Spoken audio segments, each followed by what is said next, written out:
இந்த இடத்துல இந்த கார்னர்லேருந்து ஸ்டார்ட் பண்ணணும். ஸ்டார்ட் பண்ணிவிட்டு அப்படி ஓரளவுக்கு லாங் செயின் ஸ்டிச்சாக போட்டுடணும். போட்டுட்டு கீழேயே சின்னதாக ஒரு லாக் ஸ்டிச் போடுறதுக்கு பக்கத்தில் நான் வந்து இப்போது எனக்கு ரைட் சைடு எடுத்துக்கிறேன். நீங்கள் லெஃப்ட் ஆர் ரைட் எது வேணாலும் எடுத்துக்கலாம்.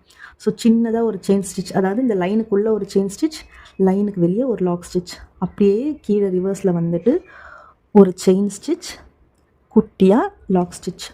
ஸோ இன்றைக்கி கிளாஸில் நம்ம போட போகிறது வந்து இந்த லீஃப் ஃபில்லிங் மெத்தட். நம்ம ஃபஸ்ட்டு ஒரு சைடு கம்ப்ளீட் பண்ணிட்டு தான் இன்னொரு சைடுக்கு போகும். ஸோ ஃபஸ்ட்டு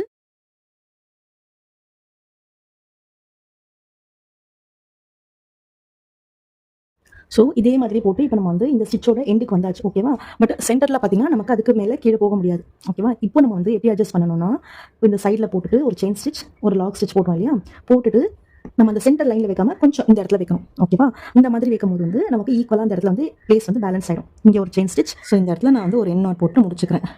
வந்து இந்த சைடு ஃபுல்லாக முடிச்சிட்டோமா? இப்போ இதே மாதிரி இந்த சைடு ஆப்போசிட் சைடில் பண்ணணும். ஸோ சென்டரில் எப்போவுமே இந்த மாதிரி கேப் வரும். ஸோ இந்த இடத்துல வந்து நம்ம பீட்ஸ் வச்சு அதை ஃபில் பண்ணிடலாம். உங்களுக்கு தெரிஞ்ச ஸோ அவ்வளோதான். சூப்பரான ஒரு லீஃப் ஃபில்லிங் மெத்தட் வந்து நம்ம கம்ப்ளீட் பண்ணிட்டோம். ஸோ இதனுடைய அவுட்புட் வந்து ரொம்ப ரொம்ப ரொம்ப அழகாக இருக்கும். நம்ம வந்து என்ன அவுட்லைன் கொடுக்குறோம், சென்டரில் என்ன மாதிரி பீட்ஸ் கொடுக்குறோம், அதை பொறுத்து தான் வந்து இது ரொம்ப ஹைலைட்டடாக தெரியும்.